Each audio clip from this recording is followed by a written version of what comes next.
Christmas at my mom's. You can stay home and rest. I stared at the text message on my phone for a long time. The little red heart emoji sat there like a small, cheerful lie. My thumb hovered over the keyboard, ready to type anything, but no words came. What do you say when your daughter-in-law politely erases you from the family Christmas? I set the phone down on my kitchen counter next to the pecan pie I'd started making at dawn. Force of habit. Every Christmas for the past 8 years since Paul died, I'd made this pie. Riley always said it was her favorite, though I'd noticed last year she'd barely touched her slice. The kitchen smelled like cinnamon and butter. Sunlight filtered through the lace curtains Paul's mother had given us 42 years ago when we first bought this house. The same curtains, the same house, the same woman standing in the same spot, making the same pie for people who no longer wanted it. I was 67 years old, and for the first time in my life, I had nowhere to be on Christmas Day. The phone buzzed again. This time it was Roman, my son. Mom, hope you understand. Riley's mom isn't doing well. Just family this year. We'll visit after the holidays. Promise. Just family. I read those 2 words 3 times. I wanted to text back, I am family. I'm your family. But I didn't, because somewhere deep down in that place where we keep the truths we're too afraid to say out loud, I knew I'd stopped being family the moment I stopped being useful. I looked around my kitchen. The Christmas tree I'd decorated 2 weeks ago stood in the living room lights, twinkling like they were trying too hard to be cheerful. I'd hung stockings on the fireplace, 3 of them. Mine Roman's and 1 for little Emma, my granddaughter. Riley didn't like old-fashioned stockings. She said they collected dust. My chest felt tight, like someone had wrapped a rubber band around my ribs and was pulling it tighter with each breath. I set down my mixing bowl. The pie could wait. Everything could wait. I walked upstairs to the bedroom I used to share with Paul. His side of the bed was still made sheets crisp and untouched, the way they'd been for 8 years. I'd stopped sleeping on his side after the funeral. It felt like trespassing on a grave. On the dresser sat our wedding photo. I picked it up, wiping dust from the glass with my sleeve. Paul looked so young in that picture, his hair dark and full, his smile wide and unafraid. I looked different too, lighter, like I hadn't yet learned to carry the weight of being someone's everything. What would you do, Paul? I whispered to the photograph. But Paul wasn't there to answer. Paul had left me 8 years ago on a Tuesday afternoon when a drunk driver ran a red light on Highway 70. He'd been coming home from work. We were supposed to have dinner together. Pot roast, his favorite. I never made pot roast again. I wasn't always this small version of myself. There was a time when I danced barefoot in the rain, laughed loud enough to scare the neighbor's dog, and fought hospital administrators when they tried to brush off patients who couldn't afford proper care. I was a nurse for 34 years. I had opinions, sharp ones, and I never needed to be sweet to be good at my job. Paul used to say I had fire in me. Linda, he'd say because he never called me, Stella always Linda, my middle name. You're going to burn this whole town down one day and I'm going to be there with marshmallows. But somewhere along the way, the fire went out. Maybe it was grief. Maybe it was age. Or maybe it was the slow, quiet way I let Roman and Riley take up all the space in my life until there was no room left for me. I sat down on the bed, the phone still in my hand. I should call Roman. Demand to know what Riley's mom isn't doing well meant. But I already knew. I'd seen the signs for months. 6 months ago, I'd been at Roman's house for Sunday dinner. It was the one tradition we still kept. Every other week, I'd drive the 30 minutes to their beautiful colonial home in Cherry Creek, the one I'd helped them buy with a $50,000 loan 3 years ago. They'd promised to pay me back next month, but next month never came and I never asked. I was washing dishes when Riley came into the kitchen, her face pale, her hands shaking slightly as she poured herself a glass of wine. She didn't see me watching as she pulled a bottle of pills from her purse and swallowed 2 without water. I glanced at the label when she set the bottle down on Dancitron. For nausea. My nurse's brain kicked in immediately. Anti-nausea medication. Either she was pregnant or, Riley, honey, are you feeling all right? I'd asked gently. She'd spun around startled, then smiled too quickly. Oh yes, just, stress. Work has been crazy. But I saw how her hand trembled as she tucked the bottle back into her purse. I saw the dark circles under her eyes, the way her clothes hung looser than they had a month ago. I wanted to press. I wanted to ask if she'd seen a doctor, if she needed help, if there was anything I could do. But Riley had a way of shutting down conversations she didn't want to have.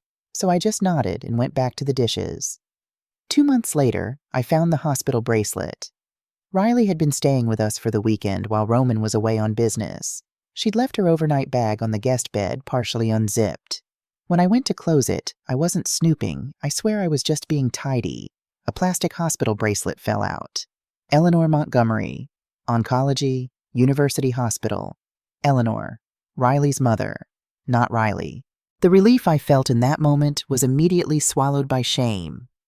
What kind of person was I relieved that my daughter-in-law's mother had cancer instead of her? But then the shame turned to confusion. Why hadn't Riley told me? We talked every week. Well, we used to. Lately, Riley had been distant. Phone calls cut short. Texts answered with single words. Visits canceled at the last minute. I'd convinced myself I was being paranoid, that I was just a lonely old woman imagining slights where there were none. Now holding that bracelet in my hand, I understood. Riley was pulling away because she had her own crisis. Her own mother was sick, possibly dying, and she didn't have the energy to manage my feelings, too. I should have been understanding, compassionate. Instead, I felt invisible. The day I found the bracelet, I made a choice. I wouldn't say anything. I wouldn't add to Riley's burden by demanding explanations or offering help she hadn't asked for. I would be small. Quiet. Out of the way. I returned the bracelet to her bag and pretended I'd never seen it. But pretending doesn't stop pain from spreading. Over the next 4 months, I watched my family slip further away. Sunday dinners became every 3 weeks, then monthly, then we'll let you know. Phone calls from Roman grew shorter. Busy week, Mom. I'll call you Sunday. Sunday would come and go without a word. Emma's 7th birthday party happened without me. I found out from a Facebook post. 23 people at a trampoline park, all smiling in matching party hats. Everyone except me. When I asked Roman about it later, he'd said, "Oh, Mom, it was just a kid thing. You know how chaotic those places are. We didn't want to stress you out." Just a kid thing. As if I hadn't thrown every one of his birthday parties when he was growing up. As if I didn't know how to navigate a room full of screaming 7-year-olds. But I smiled and said, "Of course, honey. I understand. That was my mistake. I always understood. I always made it easy for them to forget me." Now sitting on my bed with Riley's text message still glowing on my screen, I felt something shift inside me. It wasn't anger exactly. It was something colder, clearer. I stood up and walked to my closet. In the back, behind my winter coats and the vacuum cleaner I rarely used anymore, I found the old suitcase. Paul and I had bought it 30 years ago for our one big trip to Europe. Vienna, Prague, Munich. We'd saved for 3 years, scraping together every extra dollar. It was supposed to be our 40th anniversary gift to each other. We went. We danced in Austrian ballrooms and ate schnitzel in Prague cafes and got lost in the winding streets of Munich. Paul held my hand the entire time and said, "See, Stella? The world isn't as big as we think. You just have to be brave enough to step into it." That was 30 years ago. We never went back. There was always something: work, Roman's college tuition, the roof that needed replacing, Paul's mother's medical bills. And then there was no more time. Paul's 40 years ran out on a Tuesday afternoon on Highway 70. I pulled the suitcase out now, dust coating my hands. I set it on the bed and unzipped it slowly. Inside, I found our old travel journal. Paul's handwriting, cramped and slanted, filled the pages with notes about places we'd been and places we still wanted to see. Next time, he'd written on the last page. Next time we'll stay longer. There would be no next time for Paul, but maybe there could be one for me. I opened my laptop, the one Emma had taught me how to use 2 Christmases ago, back when she still had time for her grandmother, and typed into the search bar Christmas Tours Europe Seniors. Dozens of results appeared. Smiling elderly couples in Christmas markets. Women my age standing in front of cathedrals, scarves wrapped around their necks. Eyes bright with something I'd forgotten existed.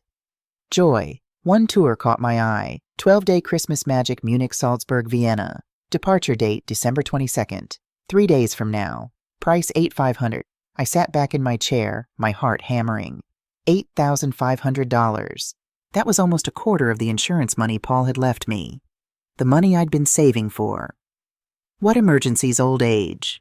A nursing home I'd probably die in alone. My cursor hovered over the Book Now button. This is crazy, I thought. You're 67 years old. You've never traveled alone. What if something happens? What if you get lost? What if my phone buzzed? Another text from Roman. BTW, can you send that recipe for your green bean casserole? Riley's mom used to make one similar. Thought it might cheer her up. I stared at the message. Read it twice. 3 times.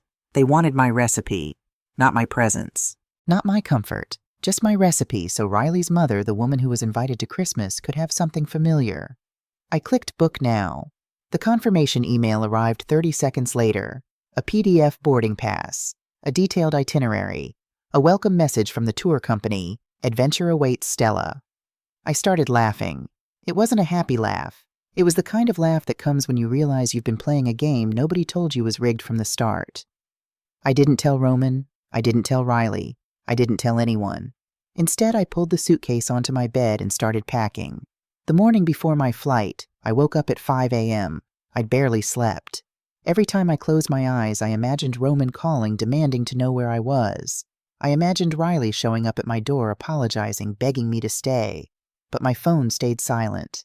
I made coffee and sat at the kitchen table, watching the sun rise over the mountains. Colorado in December was brutally beautiful, snow-capped peaks glowing pink in the early light, the air so cold it hurt to breathe.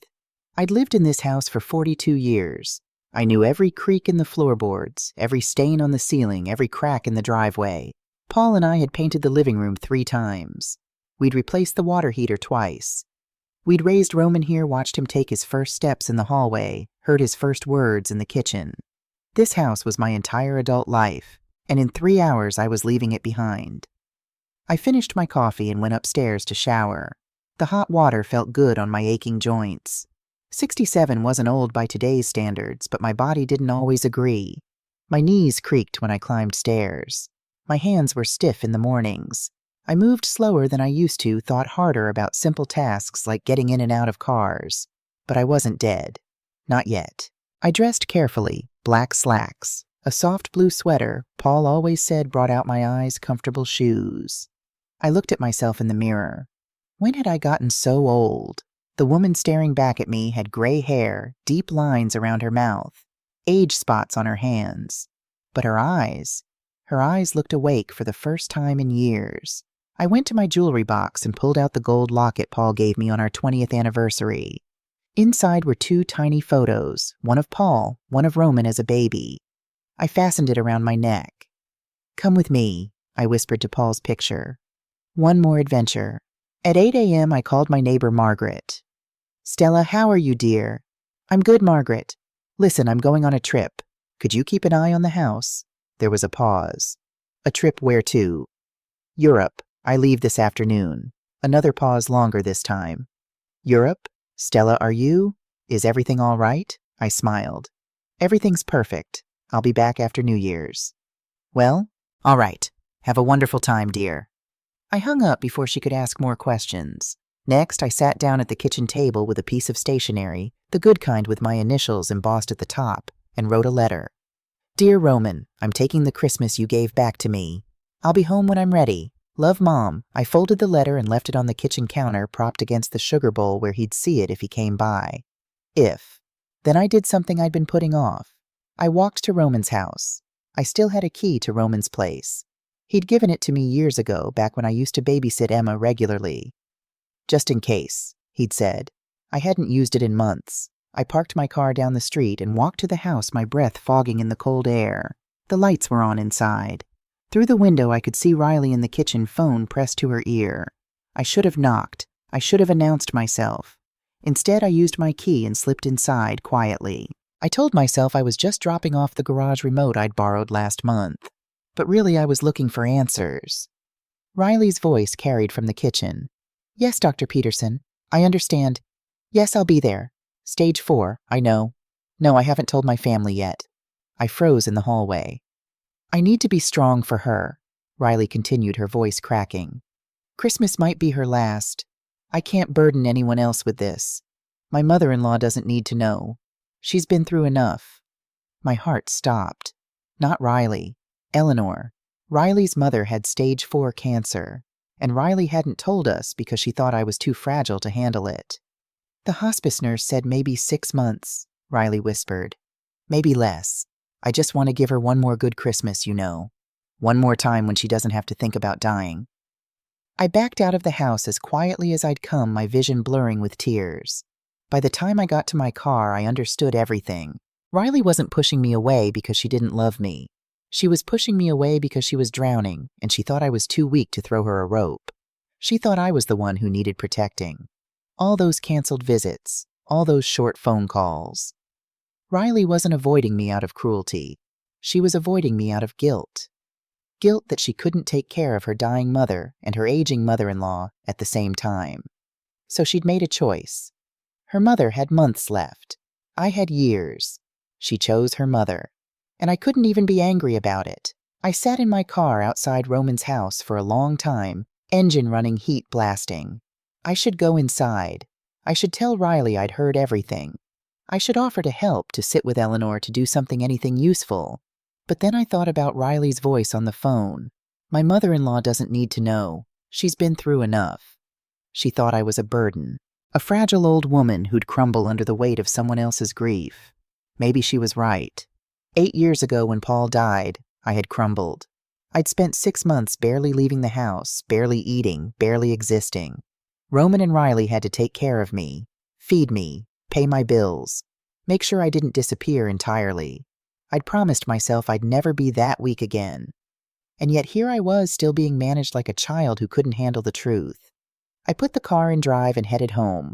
When I got there, I didn't unpack my suitcase. I didn't cancel my flight. Instead, I added one more item to my luggage, a small wooden box containing a portion of Paul's ashes. I'd kept them in the back of the closet for 8 years, unable to decide what to do with them. Roman wanted to scatter them in the mountains. I wanted to keep them close. Now I knew what to do. I was taking Paul back to Europe, back to the place where he'd held my hand and told me to be brave. I was going to be brave. Not for him, for me.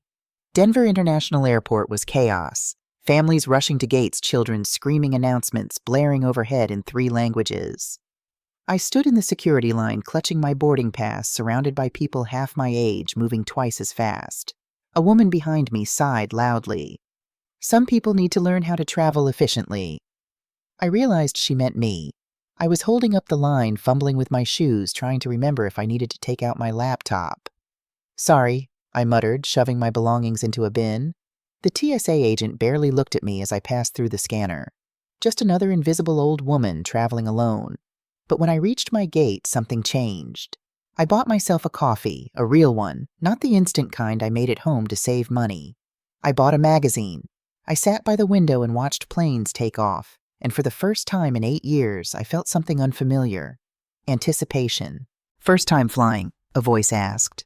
I looked up. A man, tall, silver-haired, maybe 70, stood beside me, gesturing to the empty seat. "No," I said, "but it's been a while." He sat down, extending his hand. "James Morrison."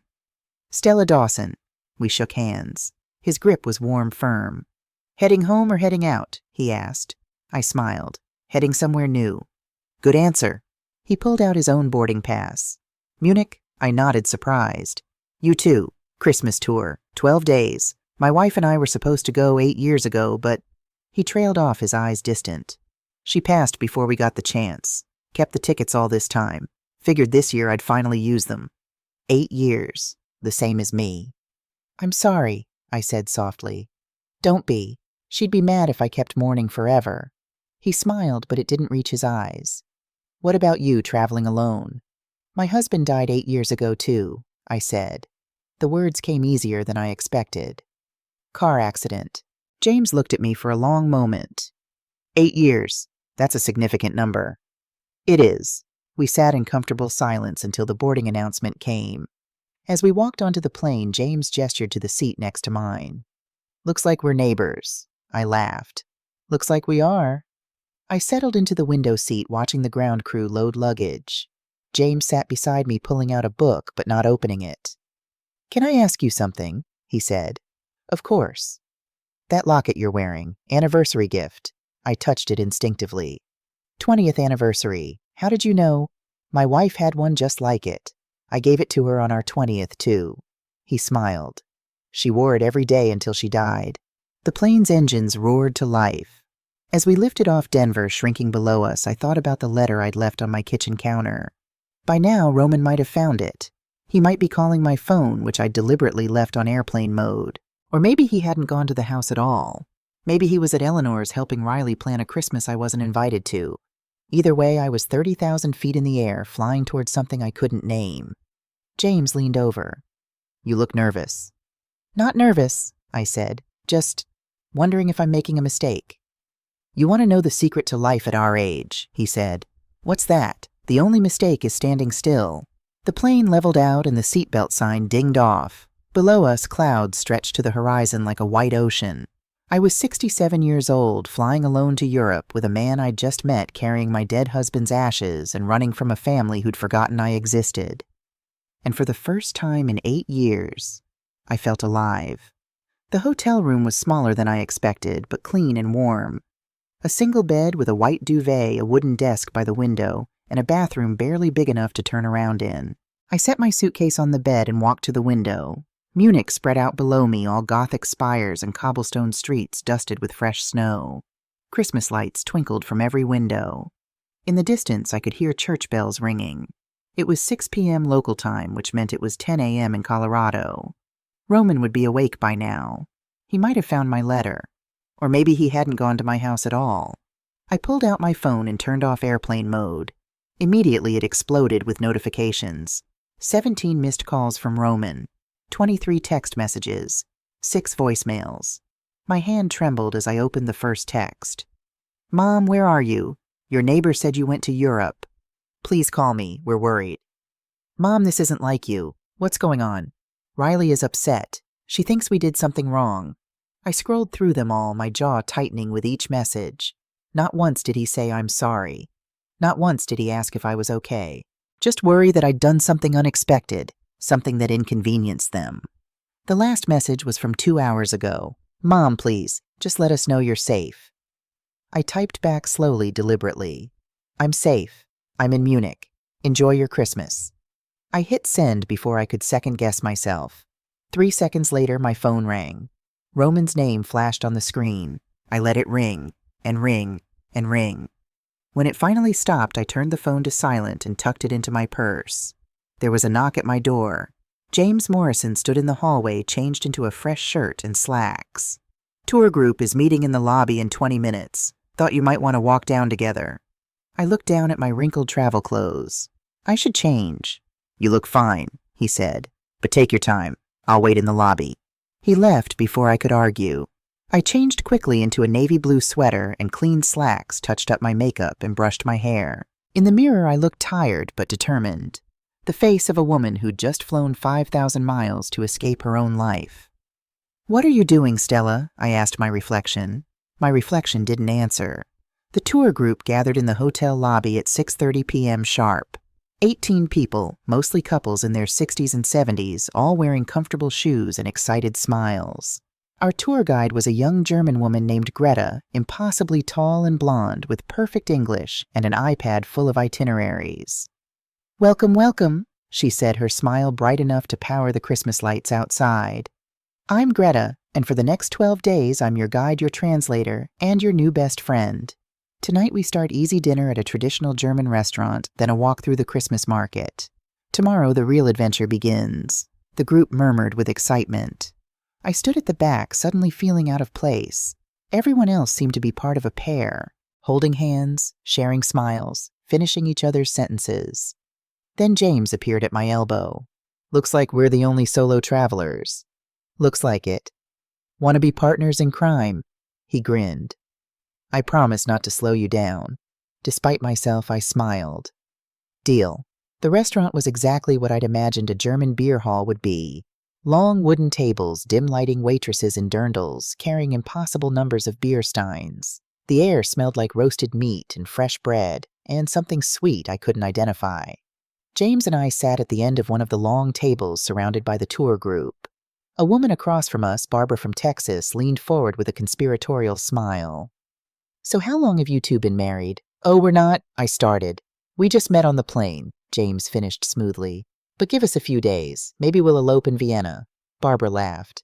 "I like you two already." The food arrived in enormous portions, schnitzel the size of dinner plates. Potato dumplings, red cabbage that tasted nothing like the canned version I'd tried at home. I ate slowly, savoring each bite. Good, James asked. Incredible. When was the last time you went out to eat? I thought about it. Applebee's, 6 months ago, with Roman and Riley. Did you enjoy it? I remembered that dinner. Riley had been on her phone the entire time. Roman kept checking his watch. Emma had complained about the kids' menu. I'd paid for everyone's meals and left feeling lonelier than when I'd arrived. Not particularly, I admitted. James raised his beer stein. Then here's to better meals with better company. I clinked my water glass against it. I'll drink to that. After dinner, Greta led us through the Christmas market. It was like stepping into a fairy tale. Wooden stalls selling everything from hand-carved ornaments to roasted chestnuts, strings of lights crisscrossing overhead, the smell of mulled wine and cinnamon in the air. I bought a small wooden angel for my tree back home. The vendor, an old man with kind eyes, wrapped it carefully in tissue paper. For you, he asked in heavily accented English. For me, I said, surprising myself with how good that felt to say. James found me at one of the stalls and held out 2 steaming mugs. Glühwein. It's basically spiced wine. You'll freeze without it. I took a sip. It was sweet and warm and tasted like Christmas should taste. We walked through the market together, not talking much, just existing in the same space. It was comfortable. Easy. I couldn't remember the last time I'd felt this way with another person. Can I ask you something personal? James said finally. You can ask. I might not answer. He smiled. Fair enough. Why are you really here, Stella? I looked at him for a long moment. Because my daughter-in-law told me to stay home for Christmas. And instead of staying home, you flew to Germany. Instead of staying home, I flew to Germany, I confirmed. That's quite a response. I'm 67 years old, I said. I've spent my entire adult life being who everyone needed me to be. Paul's wife, Roman's mother, Riley's babysitter, Emma's grandmother. I thought that's what love was, making yourself useful, making yourself small so other people had room to grow. And now I'm tired of being small.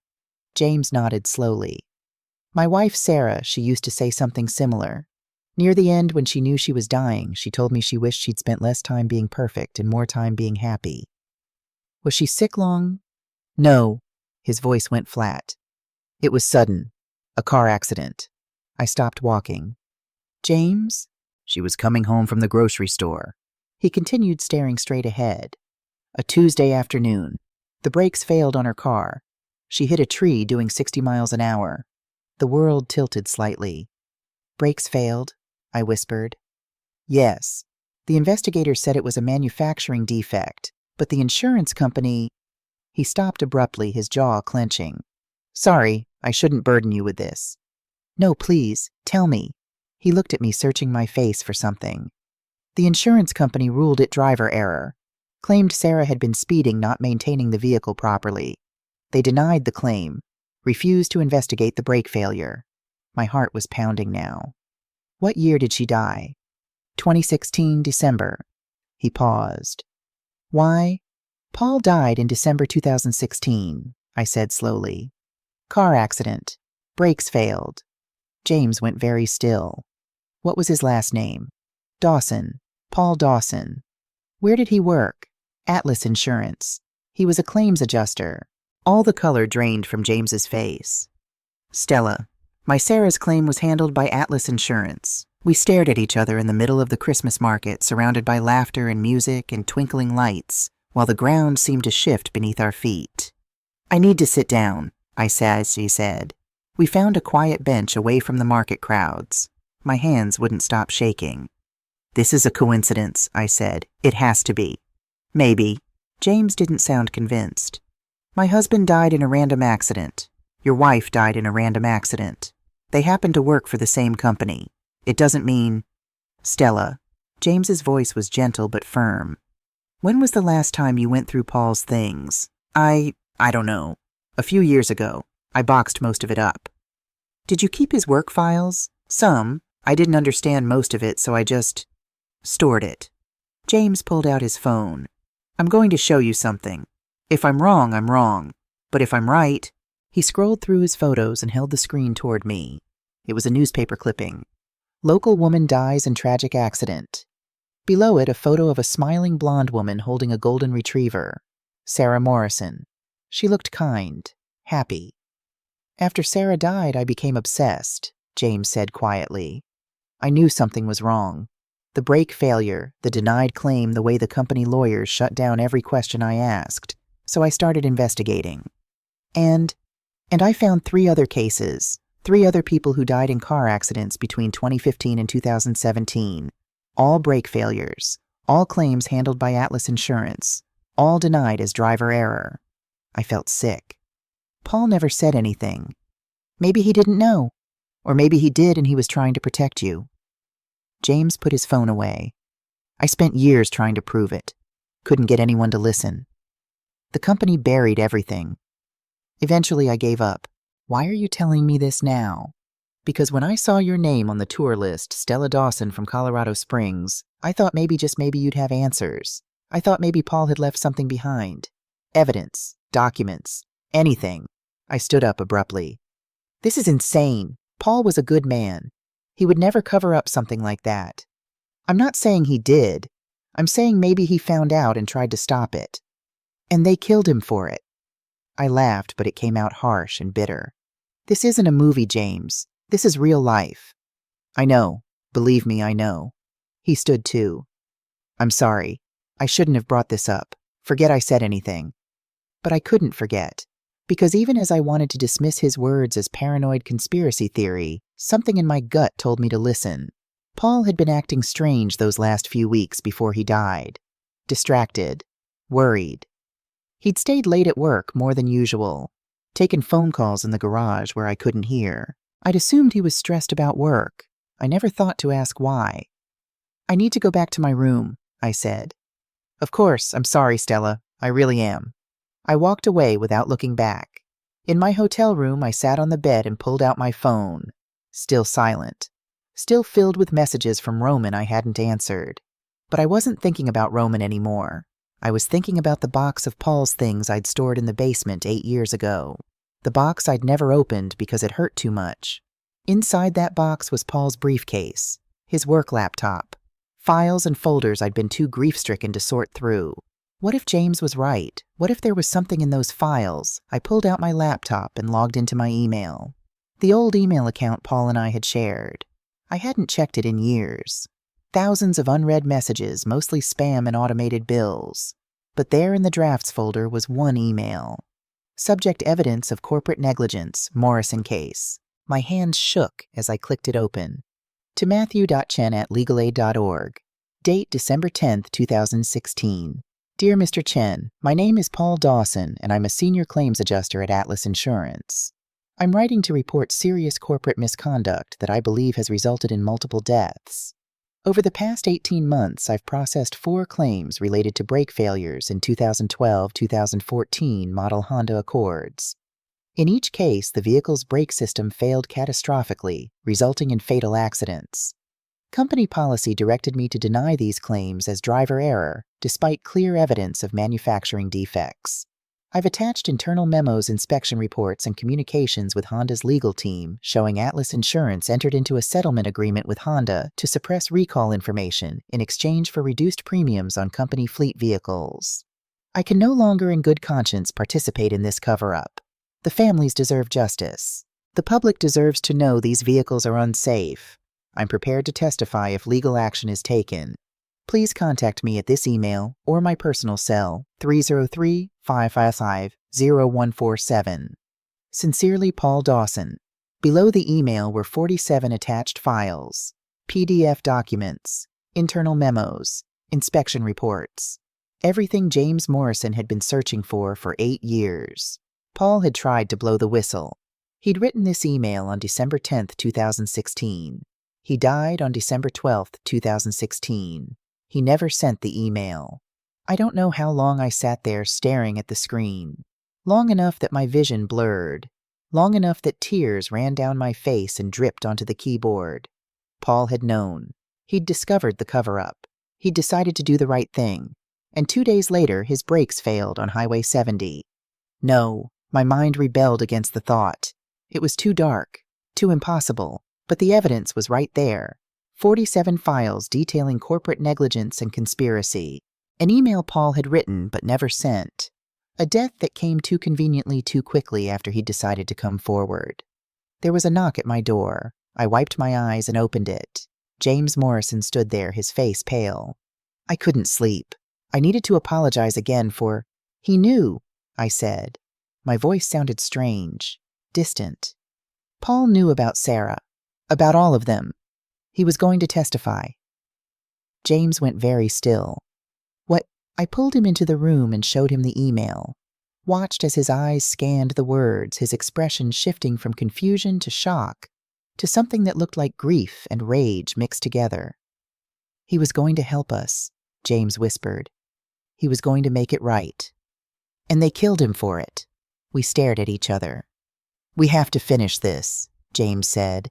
We have to send this email. We have to make sure Paul's death meant something. I thought about Roman, about Riley and Eleanor, about Emma growing up never knowing her grandfather died a hero. I thought about 8 years of believing Paul's death was a random tragedy. 8 years of grief that could have been purpose. Yes, I said. We finish it. The next morning I woke to find my phone completely dead. Not just dead, destroyed by notifications. While I'd been confronting the truth about Paul's death, my Facebook post had gone viral. I'd posted one photo the night before, just a simple picture of me standing in front of the Munich Cathedral, the Christmas market glowing behind me. The caption had been spontaneous. Sometimes the best company is yourself. Now that post had 847 likes, 213 comments, 94 shares. I scrolled through the comments, my heart pounding. Linda, you look so happy. Where are you? Is this recent Stella you're glowing? Get it, girl, living your best life? And then buried in the middle, who's the silver fox in the background? I zoomed in on the photo. Sure enough, in the corner of the frame, barely visible, was James Morrison examining a wooden carving at one of the market stalls. Within hours, people were asking questions. My old nursing school friends, former neighbors, people I hadn't spoken to in a decade. And then Roman commented, Mom, please call me. We need to talk. Riley commented too. Stella, you look beautiful. I didn't know you were traveling. I wish you'd told us. I stared at that comment for a long time. I wish you'd told us. As if the problem was my lack of communication. As if they'd been waiting by the phone, desperate to hear from me. I typed a response, deleted it, typed another, deleted that too. Finally, I just liked Riley's comment and moved on. That afternoon, our tour group visited Salzburg. The city was achingly beautiful, Mozart's birthplace, the Sound of Music locations, Baroque architecture everywhere you looked. But I couldn't focus on any of it. My mind kept returning to Paul's email, to the evidence we now possessed, to the choice we had to make. During lunch, James and I sat apart from the group, huddled over his laptop. I've been in contact with the lawyer Paul tried to reach, James said quietly. Matthew Chen. He's still practicing.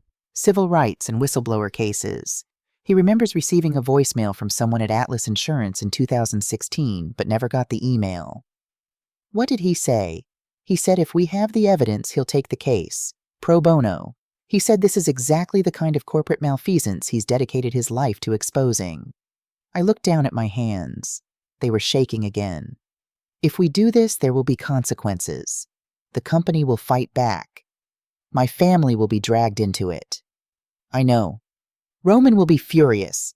He hates conflict. This will humiliate him. I know. And what if we're wrong? What if Paul's death was just an accident? James reached across the table and took my hand. Stella, Sarah died because faulty brakes. 3 other people died the same way. Paul discovered the cover-up and died 2 days later in the exact same manner. That's not coincidence. That's murder. Murder, the word hung in the air between us. I'm scared, I admitted. Me too. He squeezed my hand. But I've been scared for 8 years. I'm tired of being scared. I want justice. I thought about Paul, about the man who'd held my hand in Vienna 30 years ago and told me to be brave, about the man who'd tried to do the right thing and paid for it with his life. Okay, I said. Let's do it. We forwarded Paul's email to Matthew Chen that afternoon from a cafe in Salzburg, sitting side by side with coffee growing cold in front of us, watching as 8 years of secrets finally became evidence. That evening I made a video call to Roman. He answered on the first ring. His face filled the screen, my son 42 years old with Paul's eyes and my stubborn chin. Behind him I could see the familiar layout of his kitchen. Mom, thank God. Are you okay? I'm fine, Roman. Where are you? What's going on? I'm in Salzburg, Austria. I know where Salzburg is, Mom. I mean, why are you there? Why didn't you tell us you were leaving? I took a deep breath. Because you told me to stay home. He blinked. What? Riley's text. Christmas at my mom's. You can stay home and rest. I'm following her advice. I stayed home. I'm just resting somewhere else. Mom, that's not Riley didn't mean... He rubbed his face, frustrated. We thought you'd be upset about missing Christmas. We were trying to make it easier for you. By excluding me, by not making you drive 30 minutes to pretend to have fun when you'd rather be comfortable at home. I would have rather been with my family, I said quietly. Even if it was uncomfortable, even if it was hard, you didn't even ask me what I wanted. Roman's expression crumbled. I'm sorry. You're right. We should have asked. Why didn't you tell me about Eleanor? He froze. How did you... I'm not stupid, Roman. I'm not fragile. I'm a nurse. I know what oncology wristbands mean. I know what stage 4 means. Riley didn't want to worry you. Riley didn't want to deal with me, I corrected. She's already drowning trying to care for her dying mother. She didn't want to add a needy mother-in-law to the mix. That's not fair. Isn't it? I leaned closer to the camera. When was the last time you asked me how I was doing? Not are you okay? Actually asked about my life. Silence. When was the last time you came to visit without needing something, without dropping off Emma for babysitting or borrowing the lawnmower, or asking me to make my green bean casserole? Mom, I lent you $50,000 3 years ago, I continued. My voice was calm, but my heart was racing. You've paid back exactly $0. You promised next month for 36 months. Did you think I didn't notice? Did you think I didn't care? Roman's face went red. We've been trying to pay you back. Money has been tight with Emma's school and the mortgage. I don't care about the money, I interrupted. I care that you've taken me for granted, that you've treated me like an ATM that also does childcare and holiday cooking. That's not, we don't think of you like that. Then how do you think of me, Roman? Because from where I'm sitting, I'm not your mother. I'm your emergency contact, your backup babysitter, your recipe book. He was quiet for a long time. When he spoke again, his voice was thick with tears. I didn't know you felt this way. Because you never asked. I'm asking now. I looked at my son, really looked at him. He was crying. He looked genuinely devastated. But he also looked surprised, as if my feelings had never occurred to him, as if my pain was a revelation instead of something he should have noticed years ago. I'm tired, Roman, I said softly. I'm tired of being strong so everyone else can be weak. I'm tired of being invisible. I spent 40 years being Paul's wife, then 42 years being your mother, and somewhere along the way, I stopped being Stella. What can I do? He asked. How do I fix this? You can't, not right now. I need time to figure out who I am when I'm not taking care of everyone else. How long will you be gone? 2 weeks, maybe longer. And then what? And then we'll talk, really talk. But things are going to be different, Roman. I'm going to be different. He nodded, wiping his eyes. Okay. There's something else, I said. Something about your father. I told him about James Morrison, about Sarah's death, about the email I'd found, about the evidence and the lawyer and the lawsuit we were filing. Roman listened in stunned silence. Dad was murdered, he finally whispered. I think so, yes. And you're going to sue Atlas Insurance, yes. Mom, they'll fight this. They'll drag you through hell. I know, but it's the right thing to do. Roman stared at me through the screen. You've changed. I'm changing, I corrected. I haven't finished yet. We talked for a few more minutes, but the conversation felt hollow. We'd said the important things. Now we were just filling silence. When we hung up, I felt lighter and heavier at the same time. Lighter because I'd finally been honest. Heavier because honesty doesn't fix everything. 2 days later in Vienna, my phone rang with an unknown number. I almost didn't answer, but something made me swipe accept. Mrs. Dawson, this is Robert Harriman. I'm general counsel for Atlas Insurance. My blood went cold. How did you get this number? We need to talk about the allegations you and Mr. Morrison have made. I have nothing to say to you. Please, Mrs. Dawson, hear me out. We understand you're grieving. We understand you're looking for answers about your husband's death. But these conspiracy theories, 47 pieces of evidence isn't a conspiracy theory. Evidence that can be interpreted many ways, he said smoothly. Your husband was a valued employee. We would hate to see his memory tarnished by baseless accusations. Are you threatening me? Of course not. We're prepared to make this right, compensate you for your pain and suffering. We're thinking $1 million, tax-free settlement. You sign a non-disclosure agreement, withdraw the evidence, and we can all move forward. I sat down on the hotel bed, my head spinning. $1 million, more money than I'd ever imagined having. Mrs. Dawson, are you there? You killed my husband, I said quietly. We did no such thing. Your husband died in a tragic accident. You killed him because he was going to expose you. You killed Sarah Morrison. You killed 3 other people. And you're still covering it up. These are serious allegations without proof. I have all the proof I need. Paul wrote it down. He documented everything. There was a pause. $2 million. Final offer. I hung up. My hands were shaking so hard I could barely hold the phone. $2 million. They were willing to pay $2 million for my silence, which meant the truth was worth even more. James found me an hour later, sitting in the hotel bar nursing a glass of wine. They called you too, I asked. He nodded grimly. Offered me $1.5 million. I got 2. Guess they think you're more likely to break. He sat beside me. Are you? I thought about it. Really thought about it. $2 million would change my life. I could pay off my house, set up a trust for Emma, travel the world, never worry about money again. But every time I closed my eyes, I'd see Paul writing that email, trying to do the right thing, dying for it. No, I said. I'm not breaking. James smiled. Good. Neither am I. We clinked our glasses together. To Paul, James said. To Paul, I echoed. And Sarah, and everyone else Atlas Insurance thought they could silence. You know they'll make this ugly, James warned. I know. They'll investigate your life. Look for anything to discredit you. They'll probably drag Roman and Riley into it. I know. Are you ready for that? I looked at James, this man I'd known for less than a week, who'd become something like a partner in crime, who'd shown me that courage isn't the absence of fear, it's doing the right thing despite it. No, I admitted. But I'm doing it anyway. That night I posted another photo on Facebook. This one was of James and me standing in front of St. Stephen's Cathedral in Vienna, both of us smiling, bundled in scarves and winter coats.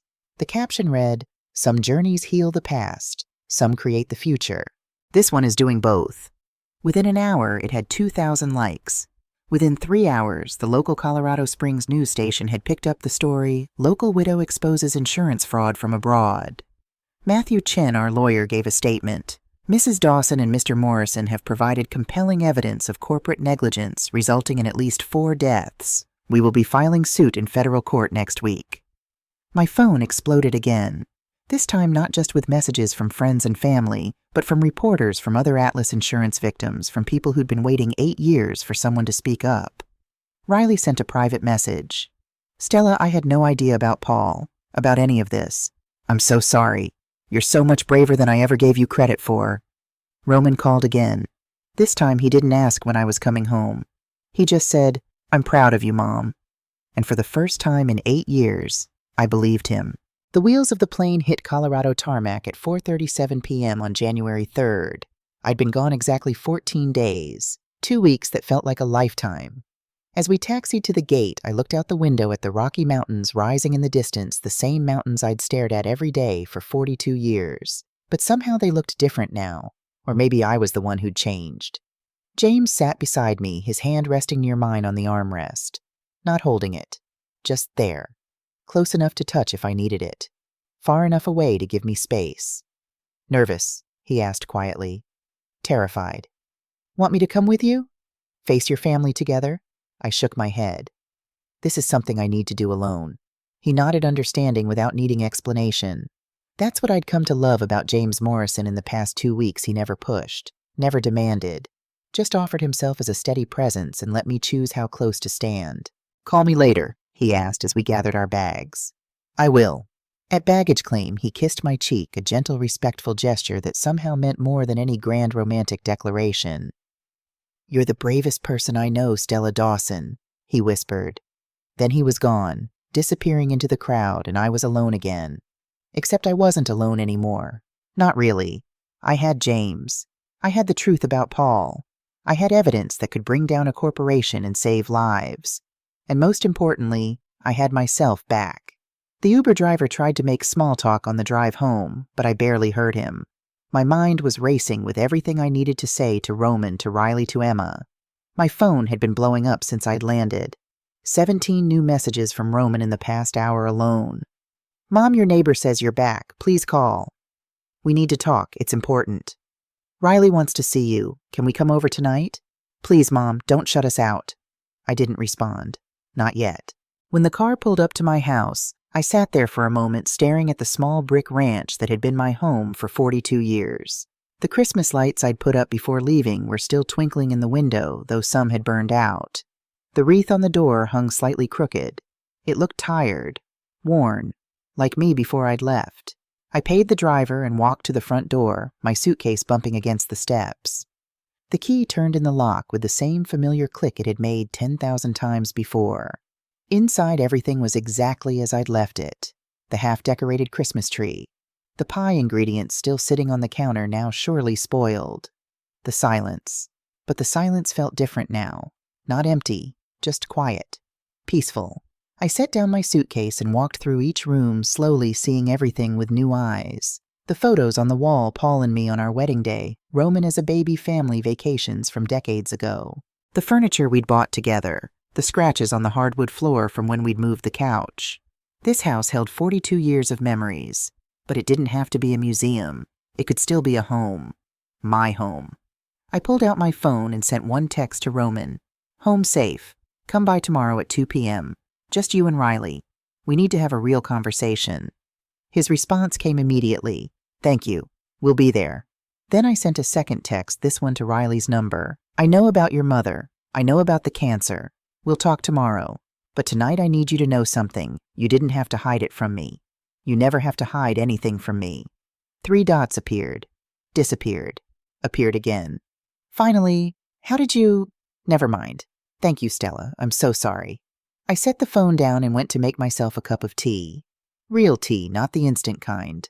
With honey. The way Paul used to make it for me when I'd had a bad day at the hospital. As the water boiled, I thought about the email I'd found. About the evidence. About the lawyer James and I had contacted from Vienna. Tomorrow I'd face my family. But tonight I had one more thing to do. I sat at my kitchen table with my laptop, hands hovering over the keyboard. Matthew Chen, the lawyer Paul had tried to contact 8 years ago, had responded to our email within hours. He'd asked us to forward all the evidence as soon as possible. He'd said the case was exactly the kind of corporate malfeasance he'd spent his career fighting. He'd also warned us that Atlas Insurance wouldn't go down without a fight. They'll investigate your lives, he'd written. They'll look for any reason to discredit you. They'll drag this through the courts for years if they have to. Are you prepared for that? James had responded immediately, yes. Now it was my turn. I opened the draft email Paul had written, the one he'd never sent. The one with 47 attachments documenting everything Atlas Insurance had covered up. I read it again, word by word, hearing Paul's voice in every sentence, feeling his determination, his righteousness, his fear. He'd been about to blow the whistle on a multi-million-dollar conspiracy, and 2 days later, his brakes had failed. I thought about the $50,000 loan I'd given Roman that he'd never repaid.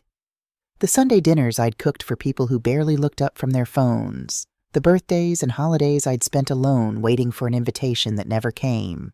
For 8 years, I'd been small, quiet, grateful for scraps of attention. But Paul hadn't died so I could be small. He'd died trying to do the right thing, and I was going to finish it. I clicked reply all to Matthew Chen's email and typed Mr. Chen. My name is Stella Dawson. My husband Paul Dawson wrote the attached email 8 years ago but died before he could send it. I'm sending it now. Everything you need is in these files, internal memos, inspection reports, proof that Atlas Insurance knew about defective brakes in Honda Accords and covered it up to protect their corporate relationship. My husband died because of this cover-up. So did Sarah Morrison. So did at least 3 other people whose names are in these documents. I don't care how long this takes. I don't care what it costs. I want justice. And I want the world to know my husband was a hero. Sincerely, Stella Dawson says. I attached all 47 files. My finger hovered over send for a long moment. This would change everything. Once I hit that button, there was no going back. My life would become public, investigated, scrutinized. Roman would be humiliated. Riley would be dragged into it.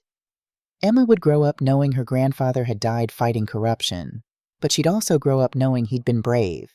That when faced with the choice between staying silent and doing the right thing, Paul Dawson had chosen justice. I hit send. The response came at 11:47 p.m. I was already in bed, but sleep was impossible. Stella, thank you for your courage. I've reviewed the files. This is even bigger than I thought. Atlas Insurance isn't just liable for wrongful death. They're liable for racketeering, conspiracy, obstruction of justice, and fraud. We're talking potential criminal charges, not just civil suits. I'm filing in federal court next week. I'll need you and James to give depositions. The media will likely pick this up. Are you ready, Matthew Chen? I stared at the email for a long time. Then I typed back, I'm ready. Roman and Riley arrived at exactly 2 p.m. the next day. I watched from the window as they pulled into the driveway, Roman's familiar silver Honda, the same model that had killed Sarah Morrison. I realized with a chill, Riley in the passenger seat, both of them looking nervous. They sat in the car for a full minute before getting out, clearly gathering courage. I opened the door before they could knock. Hi, Mom, Roman said. He looked older somehow, tired. There were lines around his eyes I didn't remember seeing before. Roman, Riley, come in. They followed me to the living room. I'd cleaned up the Christmas decorations, put away the dead tree, straightened the photos on the mantel. The house looked different now, less like a museum waiting for visitors, and more like a home owned by someone who actually lived there. Coffee, I offered. No thank you, Riley said quickly. She perched on the edge of the couch like she might need to run at any moment. I sat in Paul's old armchair, the one I hadn't sat in for 8 years because it felt like trespassing. But it was my chair now, my house, my life. Before you say anything, Roman started, we need to apologize. No, I interrupted. You need to listen. They both froze. I took a deep breath. This was it. The moment I'd been rehearsing in my head for 14 days. For 8 years I've made myself small, I began. I convinced myself that being a good mother meant never asking for anything, never complaining, never setting boundaries. I thought if I was just useful enough, patient enough, selfless enough, you'd love me. Mom, we do love you. Let me finish. My voice was firm but not angry. You love me the way you love a piece of furniture. Comfortable, familiar, easy to take for granted. But you don't see me. You haven't seen me in years. Riley's eyes filled with tears. Stella, when was the last time either of you asked me how I was doing? I continued. Not are you okay, really asked about my life, my thoughts, my dreams. Silence. When was the last time you invited me somewhere because you wanted my company, not because you needed a babysitter? More silence. When was the last time you remembered that I'm a person with my own life, not just your emergency contact? Roman's face crumbled. I didn't realize. I know you didn't. That's the problem. I leaned forward. You excluded me from Christmas, from Emma's birthday, from your lives. And when I disappeared, you panicked. Not because you missed me, because I wasn't where you expected me to be. That's not fair, Roman said, his voice shaking. Isn't it? You texted me 17 times when I left. Not once did you ask where I was going or why. You just demanded that I come back, that I explain myself, that I return to my assigned place. Riley sobbed quietly into her hands. But here's the thing, I said, my voice softening. I understand why. They both looked up, surprised. I enabled this. For 8 years I taught you that my needs didn't matter, that I existed to serve you, and you believed me. Why wouldn't you? I never gave you any reason to think otherwise. I stood up and walked to the window looking out at the mountains. I know about Eleanor, I said quietly. About the cancer. About how scared you must be, Riley. Riley gasped. I overheard you on the phone before I left.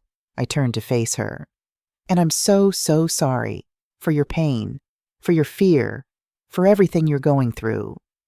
I didn't tell you because you thought I was too fragile to handle it, I finished. Because you thought I'd crumble. Because 8 years ago when Paul died, I did crumble. And you've been managing me like a child ever since. Riley nodded, tears streaming down her face. But I'm not fragile, Riley. I'm strong. Strong enough to help you. Strong enough to support you through this. If you'd let me. I didn't want to burden you. I'm not a burden. The words came out louder than I intended. I'm your family, and family doesn't get to pick and choose when to show up based on convenience. Roman stood up. What do you want from us, Mom? Tell us how to fix this. I looked at my son, this man I'd raised, this person I'd sacrificed everything for, and realized he genuinely didn't know. He really had no idea what I needed. I want you to see me, I said simply. Not as a problem to manage or a resource to exploit.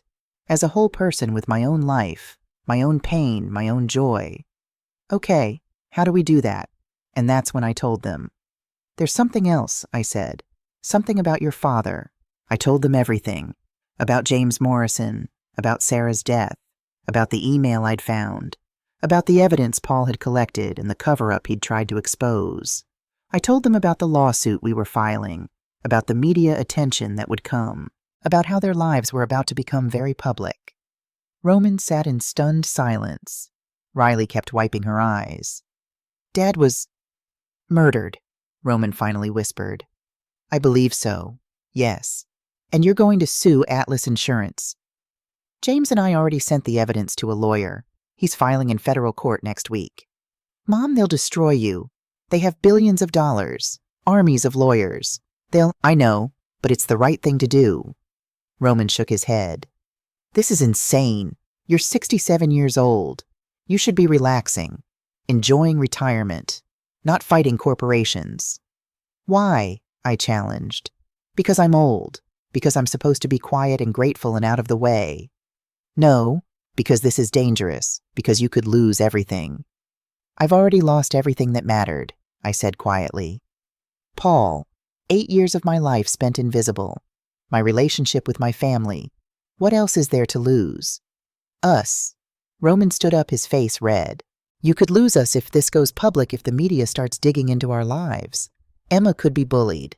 Riley's mother is dying. Do you really want to add this stress? And what about me, my job, my reputation? There it was, the truth beneath all the concern. He wasn't worried about me. He was worried about how my actions would affect him. Roman, I said calmly, your father died trying to do the right thing. And for 8 years I've let his death mean nothing. I won't do that anymore. So you're just going to blow up our lives without even asking us. The way you blew up my Christmas without asking me. The way you excluded me from Emma's birthday without asking me. The way you've been taking my money and my time and my love for granted for years without asking me how I felt about it. He flinched. I'm not asking your permission, Roman. I'm informing you of my decision. You can choose to support me or not. That's up to you. Riley stood up slowly. Her face was wet with tears, but her voice was steady. I support you, she said. We all turned to look at her. I support you, she repeated. What you're doing is brave and right, and I'm ashamed I didn't see it sooner. My mother is dying, and you know what she told me yesterday? She said she wished she'd spent her life being brave instead of comfortable. She said she wished she'd fought for what mattered instead of just accepting what was easy. Riley walked over to me and took my hands. You're showing me what it means to be strong and vulnerable at the same time. And I want to learn. I want to be better. For you. For my mom. For Emma. I pulled her into a hug and she dissolved into sobs against my shoulder. Over her head I looked at Roman, waiting. He stood there for a long moment, jaw-clenched hands and fists. Then he said, I need some air, and he walked out. 3 days later, Riley called. My mom wants to meet you. I wasn't prepared for that. Are you sure I don't want to intrude? She asked specifically. She said I need to meet the woman who finally taught my daughter to fight back. Eleanor Montgomery's house was a small ranch in Lakewood, similar to mine, but older, more worn. The yard was dead from winter neglect. Inside, the air smelled like hospital, that specific mix of antiseptic and decay that I knew too well from my nursing days. Eleanor was in a hospital bed in what used to be the living room. She looked like she weighed maybe 90 pounds. Her skin was gray, translucent, but her eyes were fierce. "You're Stella," she said. Not a question, a statement. "I am." "Sit. Riley, leave us alone." Riley hesitated. "I'm not dead yet, girl. Go. Make yourself useful." Riley left, closing the door softly. Eleanor studied me for a long moment. "You're prettier than I expected." I laughed, surprised. "Thank you." "Don't thank me yet. I'm about to make you very uncomfortable." She gestured to the chair beside her bed. "Sit. Tell me why you're suing $1 billion company." So I did. I told her everything about Paul, about James, about the evidence and the cover-up and the justice we were seeking. Eleanor listened without interrupting. When I finished, she nodded slowly. "Your husband was murdered." "Yes." "And for 8 years you did nothing." The words stung, but they were true. "Yes." "Why?" I thought about it. Really thought about it. Because I was too busy being what everyone else needed me to be. Paul's widow, Roman's mother, Riley's babysitter. I forgot I was also Stella Dawson. Person. Individual. Woman with her own agency. And now I'm remembering. Eleanor smiled. "Good, because I'm dying, Stella. And I don't want to die knowing I raised a woman who doesn't know how to fight for herself." "Riley's strong." "Riley's terrified," Eleanor corrected. "Terrified of being like me, broke and bitter. Terrified of not being like you, perfect and put together. She's been living her whole life stuck between 2 women she thinks she can never measure up to." "I'm not perfect." "I know that. You know that. But Riley doesn't. Because you've been so busy being everyone's rock that you forgot to show her your cracks." Eleanor coughed a wet, painful sound. "Do me a favor. Anything. Show her your cracks. Let her see you fall apart. Let her help you for once. Because the greatest gift you can give my daughter isn't your strength. It's your vulnerability." Tears blurred my vision. "I don't know how." "Then learn. You've got time. I don't." She reached for my hand. Her skin was papery thin, cold. "I've got maybe a week, maybe 2 if I'm unlucky, and I need to know Riley won't be alone. She has Roman. Roman's a good man, but he's weak. He inherited that from his father, I think. No offense. None taken. Paul was weak in some ways, strong in others. Riley needs strong right now. She needs to see what it looks like to fight, even when you're scared. To speak up, even when it's hard. To take up space, even when everyone tells you to shrink." Eleanor squeezed my hand with surprising strength. "Promise me you'll show her that." "I promise." "Good." She let go, exhausted. "Now get out. I'm tired, but come back tomorrow. We have more to talk about." "Okay." As I stood to leave, Eleanor said, "Stella." "Yes." "Thank you for not asking if I'm okay. Everyone asks that. It's exhausting to lie."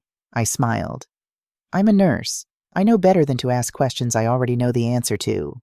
I like you. If I weren't dying, we'd be friends. We still can be. For whatever time we have." Eleanor smiled. "Deal." Eleanor died 8 days later. I was there sitting beside Riley, holding her hand while she held her mother's. Eleanor's last words were, "Stop being scared, baby. Brave looks better on you." At the funeral, I sat in the front row, not because I belonged there by tradition, but because Riley asked me to. "You were more there for her in the last week than I managed to be in months," she'd said. That wasn't true, but I didn't argue. The lawsuit hit the news on a Tuesday. Widow exposes insurance giant's deadly cover-up. Couple takes on Atlas Insurance, our spouses were murdered. Whistleblower email reveals 8-year corporate conspiracy. My face was everywhere. James's face. Photos of Paul and Sarah. Screenshots of the internal memos. My phone rang constantly.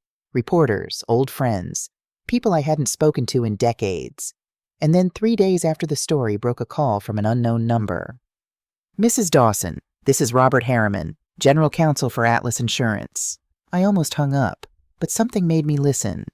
"We'd like to settle this matter quietly," he said. $5 million. You and Mr. Morrison split it. You sign an NDA. The story goes away." "No." $7 million. "No." Mrs. Dawson, be reasonable. You're 67 years old. Fighting this in court could take years. You could lose everything. I've already lost everything that mattered, I said. My husband, 8 years of my life, my family's respect. What's money compared to that? 10 million, final offer. I thought about it. Really thought about it. $10 million.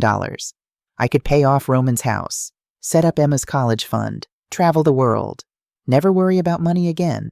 But every time I closed my eyes, I saw Paul at his desk writing that email, trying to do the right thing. Mr. Harriman, I said calmly, you killed my husband. You killed Sarah Morrison.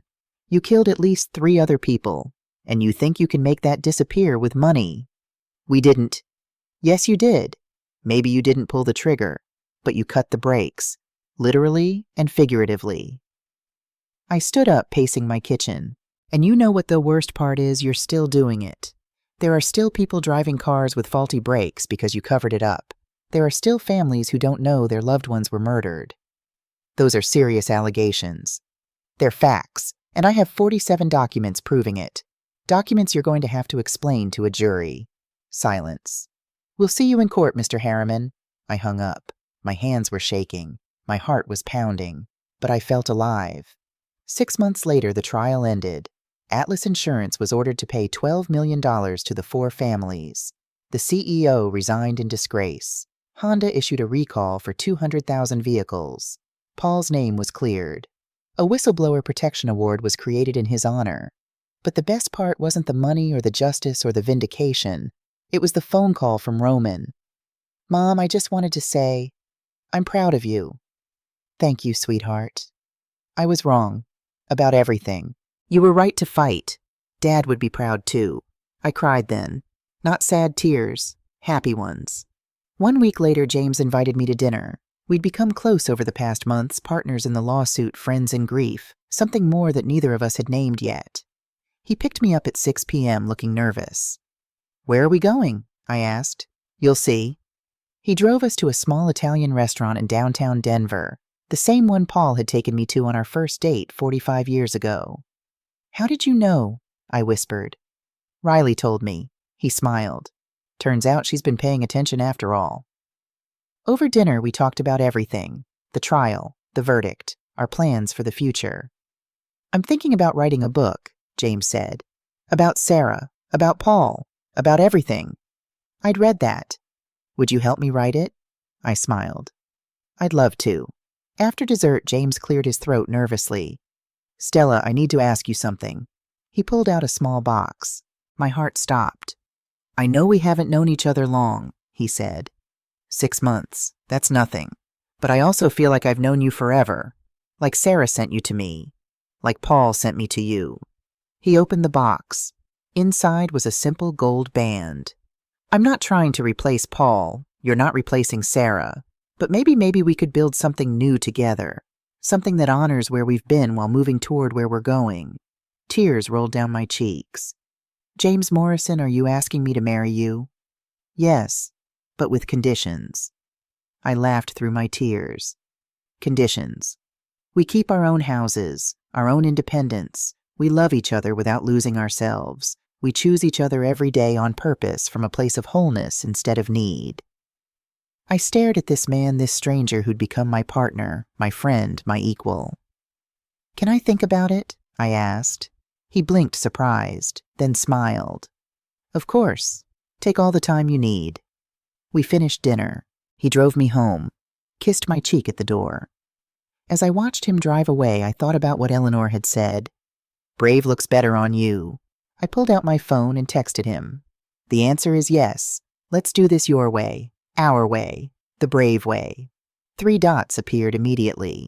Then best decision I ever made was sitting next to you on that plane. I smiled and looked up at the stars. Thank you, Paul, I whispered. For everything. For loving me. For trying to do the right thing. For leading me to James. The stars twinkled back silent but somehow understanding.